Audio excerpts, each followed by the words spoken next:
ছাত্ৰ-ছাত্ৰীসকল তোমালোকৰ ক্লাস 9 ৰ এডভান্স মেথড আমি এক্সাৰসাইজ 6.2 টো কৰি আছিলো অলৰেডি আমি অলৰেডি কোৱেশ্চন নাম্বাৰ 2 লৈকে অলৰেডি কৰা হৈ গল আজি কোৱেশ্চন নাম্বাৰ 3 টো কৰিম 3 টো কৈছে কি তোমালোকৰ 3 টো কৈছে যে a few pair of a number are given below তোমালোকৰ পেয়াৰ নাম্বাৰ দিয়া আছে ফাইন্ড দা arithmetic mean উলিয়াব লাগে mention in the bracket with the pair fourth arithmetic mean fourth term to উলিয়া ফোৰ্থ চাৰিটা উলিয়াব লাগে আমি arithmetic mean অনুকমত তোমালোকৰ দিয়া আছে এই ফললৈকে যোগফলটো দিয়া আছে হেই দিয়া আছে তোমালোকৰ বন্ধনী ভিতৰত যে 4 am 4 নম্বৰ 4টা arithmetic mean আমি ইয়াৰ মাজত থকা কিটা উলিয়াব লাগে 8 আৰু -7 ৰ ভিতৰত থকা গতিকে কি ধৰিম আমি arithmetic mean যেটো মই আগৰ ইয়াৰ খণ্ডৰ আগত মই এটা ভিডিও কৰি আহিছো তোমালোকৰ হেতু চাবা arithmetic mean ওপৰত তাত আমাৰ থিওৰিটো আছিল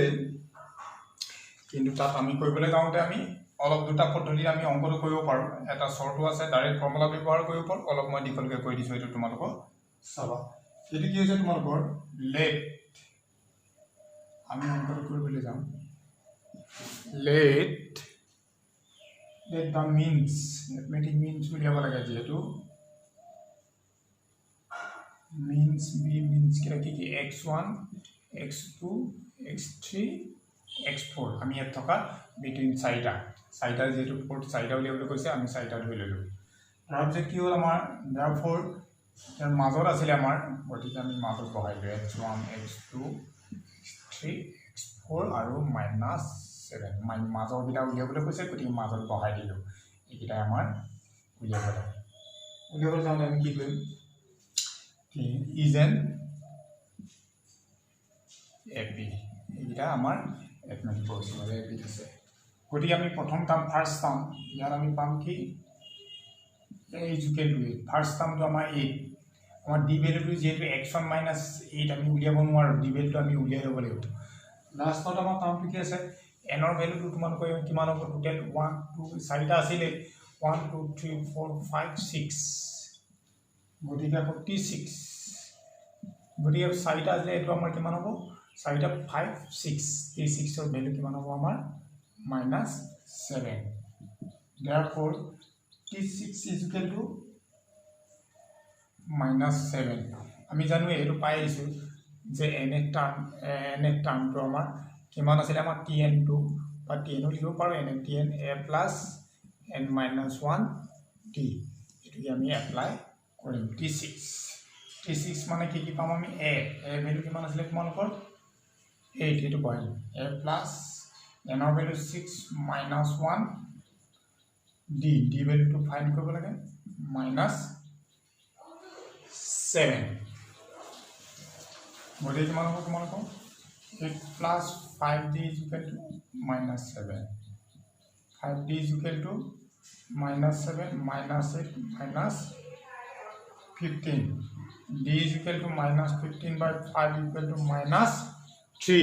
d ভ্যালুটো আমি পাই গলো d ভ্যালু পোৱাৰ লগে লগে আমাৰ কি হ'ল x1 x2 x3 x4 আমি d ভ্যালুটো যদি আমি এটো এনেকে নকৰি আমি d ভ্যালু ডাইৰেক্ট কৰিব পাৰো যেটো arithmetic mean যেটো আমাৰ হেৰি আছে তাত থিওৰিটো আমাৰ তাত এটা পাই আছে যে d ভ্যালুটো ফাইন্ড কৰিছিলো আমি c minus n plus 1 আমি এটো টু পঢ়াই বিনা আমি d ভ্যালুটো এটো উলিয়াব পাৰিম চাবা তোমালোকে হয় না c means কি আছে c means মানে লাষ্ট টাৰ্ম -7 a ভ্যালু আছে তোমালোকৰ a ভ্যালুটো 8 গৰি 8 বহাই n ৰ ভ্যালু তোমালোকৰ টোটাল কেটা আছিল 4 5 6 আছিল 6 প্লাস n ৰ ভ্যালু আছিল কিমান n ৰ ভ্যালু আছিল তোমালোকৰ চাৰিটা উলিয়াবলৈ কৈছে 4 plus 1 this is -15 by 5 this is -3 গতিকে আমাৰ এটো উলাই গল আমি এভাগো অংকটো d ভ্যালুটো আমি উলিয়াব পাৰো কিন্তু ইয়াৰ পৰা উলিয়াবলৈ যাওঁতে আমি কি কৰিম d ভ্যালুটো অলৰেডি উলাই যোৱাৰ লগে লগে ইয়াৰ পৰা আমি ভ্যালু কিটা উলিয়াম চাবা তোমালোকে ঠিক আছে d ভ্যালুটো আমাৰ কিমান আহিলে d ভ্যালুটো অলৰেডি আমি -3 গতি x1 ৰ ভ্যালু উলিয়াম x1 is equal to আমি এটো যেটো arithmetic mean আমাৰ যেটো স্ট্যান্ডার্ড ফর্ম এটো আমি পাইছো যে a plus d a plus twice d a plus 3d এনেকে গৈ থাকে কমাই ফার্স্ট টার্মটো পালে এটো সেকেন্ড টার্ম উলিয়াব লাগে x1 x2 x3 এনেকে যাব এটো x1 ৰ ভ্যালু আমাৰ কিমান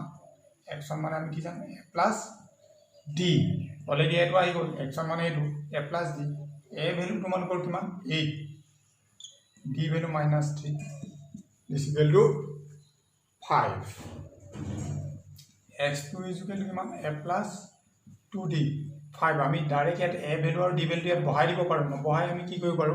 a plus d আছে যেটো d এটাই পাহি গৈ আছে গতিকে আমি 5 ৰ লগত d ভ্যালুটো আমি প্লাস কৰিব লাগিব প্লাস কৰিছো কিন্তু ইয়াত মাইনাস থকা কাৰণে মাইনাস কৰিবলগীয়া আছে 2 তাৰ মানে এটো a plus twice d মানে a plus twice d মানে a plus d plus d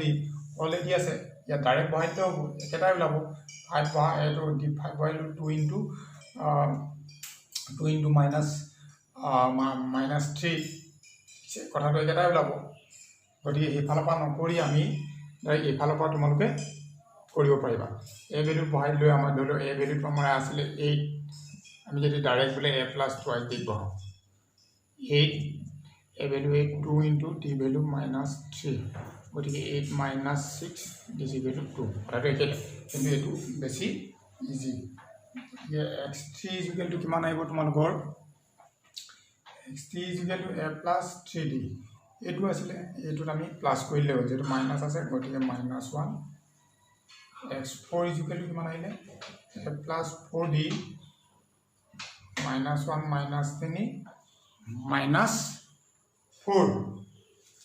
আমি আনসারটো লিখিম কি 4 arithmetic means between 8 and -7 আর কি পালো আমি 5 2 -1 -4 নেক্সট ইয়াৰ পিছতো কৰিম আমি ইয়াৰ পিছত তোমালোকৰ মই কৰিম 6 নম্বৰ যেহেতু তোমালোকৰ 2 3 4 5 গুটেকিটা অংক প্ৰায় একে তোমালোকে এটা নিজে কৰিবলৈ চাবা মই 1 নম্বৰটো লিখাৰ পিছত এটা মই 6 নম্বৰ কৰিম যেহেতু পইণ্টত আছে গতিকে ইয়াত 5 and 5টা উলিয়াব লাগে এডমেটিক মিনিমাম তেতিয়া আমি কি কৰিম 5টা হলে আমি কি কৰিম let the means be x1 x2 x3 x4 x5 5টা হৈছে therefore আমাৰ কিমান হ'ব 1.2 x1 x2 x3 x4 x5 last to হৈছে তোমালোকৰ 8.4 and the next কিমান হ'ব তোমাৰ here a is equal to কিমান হ'ব তোমালোকৰ 1.2 n is equal to 5 আছিল আৰু দুটা আছিল কিমান হ'ব 7 গতিকে t7 is equal to কিমান হ'ব তোমালোকৰ 8.4 therefore t7 is equal to 8.4 dividing কিমান 1.2 plus 7 minus 1d 8.4 implies 1.2 plus 6d is equal to 8.4 গতিকে d ভ্যালু ফাইন্ড কৰিব লাগে 6d is equal to 8.4 minus 1.2 minus কৰিলে আমাৰ কিমান থাকিব 7.2 d is equal to 7.2 divided by 6 1.2 d ভ্যালুটো আমি already পাই গলো তাহলে আমি x1 ৰ উলিয়াম x1 মানে a plus d আমি নকৰো ডাইৰেক্ট লিখিম 1.2 plus 1.2 a plus d ভ্যালুটো আমাৰ আছে 1.2 গতিকে আমাৰ কিমান 2.4 x2 is equal to 2.4 common difference তো প্লাস কৰি যাব লাগে গতিকে 3.6 x3 is equal to 3.6 plus 1.2 4.8 x4 is equal to 4.8 plus 1.2 6.0 already 6 x5 is equal to 6 plus 1.2 7.2 therefore the arithmetic means between 1.2 and 8.2 আর আমি কি পালো 2.4 3.6 4.8 6 7.2 নেক্সট ইয়াৰ পিছৰ অংকটো মই কৰিম 7 নম্বৰটো ইয়াৰ পিছত 7 নম্বৰটো তোমালোকে কৈছে x and 9x plus 4 তিনটা উলিয়াব লাগে আমি এবারে মিনটো আমি ধৰি লম তেতিয়ালে let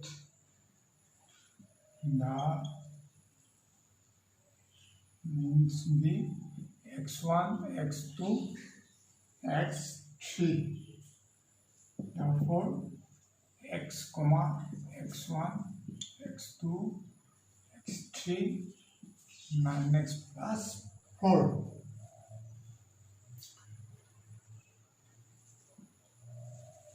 is an a p here a is equal to আমি কি পালো x a is equal to x n is equal to 5 pasta আছে t5 is equal to 9x plus 4 therefore t5 is equal to 9x plus 4 t5 means a that's 4 minus 5 minus 5 minus 1 d 9x plus 4 এটা মেনেকে কৰিব লাগিব x plus 4d is equal to 9x plus 4d is equal to 9x plus as a minus x plus 4 আমি জান পালো 8x plus 4 d is equal to আমি 4 টা common লম যে 4 আছে ক্যান্সেলিং যাব 6 plus 1 divided by 4 cancel x plus 1 already আমি d value আমি ফাইন্ড কৰিম d value প্লাই যোৱাৰ লগে তোমালোকৰ যেটো x1 means a plus d গতে a value আমাৰ কিমান আছে x d value টো আছে 6 plus 1 3x plus 1 x2 is equal to 3x plus 1 plus 2x plus 1 5x plus 2 x3 is equal to 5x plus 2 plus 2x plus 1 7x plus 3 গতিকে আমাৰ already আমি 3 যিকিটা আছে কমপ্লিট কৰিলো আৰু মাজত যিকিটা আছে তোমালোকে কৰিব পাৰিবা ইয়াৰ পিছত মই কোৱেশ্চন নম্বৰ 4 কৰিম 4 ইয়াতে আছে এটো লিখি দিবা তোমালোকে therefore the 3 ends between x and 9x plus 4 are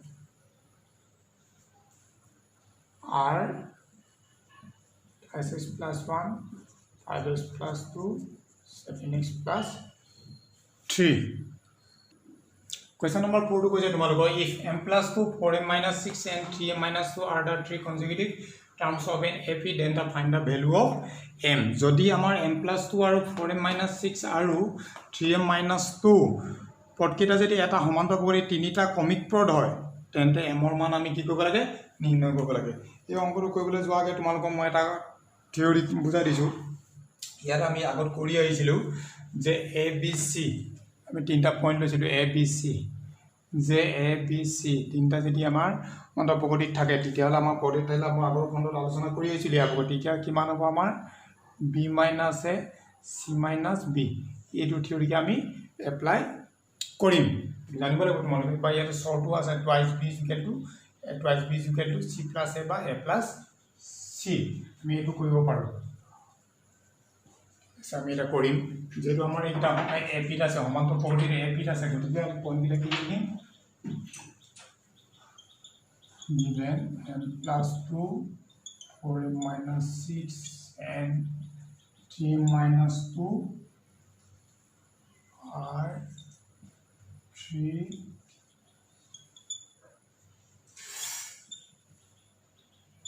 consecutive term again AP এই কণ্ডিশ্যনটো মই কৰিব লাগিব এইটো আমি এ বুলি ধৰিব লাগিব গোটেইটো এইটো আমি কি বুলি ধৰিম যদি বি বুলি ধৰোঁ এইটো আমি যদি চি বুলি ধৰোঁ এইটো কণ্ডিশ্যন পৰিব বি মাইনাছ এ তাৰমানে আমাৰ কিমান হ'ব 4m minus 6 minus m plus 2 equal to c minus b c value আমাৰ কিমান আছে 3m minus 2 minus b value আমাৰ কিমান আছে 4m minus 6 আমি এইটো এপ্লাই কৰি দিলোঁ এপ্লাই কৰি আমি ব্ৰেকেট কেইটা ব্ৰেক কৰি দিম 4m minus 6 minus m plus m minus 2 3m minus 2 minus 4m minus plus 6 4m minus m 3m minus 6 minus 2 minus 8 minus m plus 4 next আমি কি কৰিম m ৰ ভ্যালু যেটো ফাইন্ড কৰিলে minus plus 4 plus 8 4m is equal to 12 m is equal to 12 by 4 this is equal to 3 গতিকে আমাৰ m ৰ value উলিয়াবলৈ কৈছিলে therefore